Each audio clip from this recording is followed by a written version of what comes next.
for Curtin be agreed to. Oh, sorry. I call the member for North Sydney.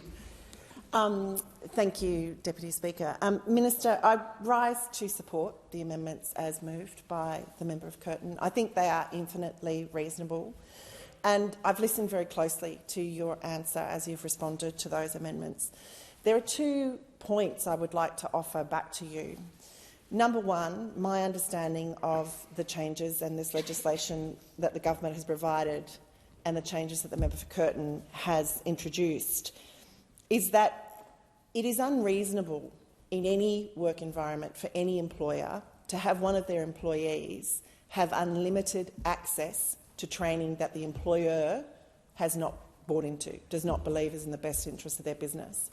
And with respect, I would offer back to you that the argument you just used about workplaces are safer if delegates are trained well, that argument could be made on any one of a number of business principles. So your books are going to be run better if your accountant has unlimited access to training.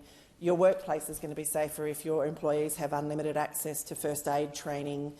It's simply not practical to say to an employer that they will have no right to say to their employee, your training hours are done. It's why it's very standard to have limited training hours in any work environment.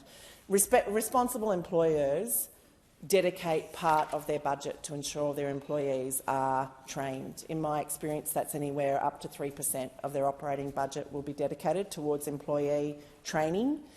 I think this creates a really unnecessary point of conflict between unions and workplaces, because it is basically saying that employers don't need to recognise union training under their training budget. I think that's to the detriment of unions. By the same token, it's saying of employers they have no right to buy in to how their employees are trained in that situation. The second point I would make to the second amendment is that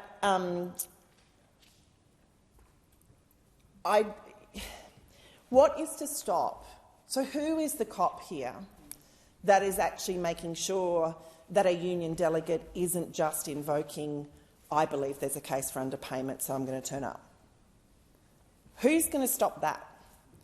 And the reality is there are, by your own admission, Minister, many, many responsible businesses in this country doing exactly the same thing. There is also a very long and fractious history in a number of industries between the unions and those that would employ the people who are represented by them.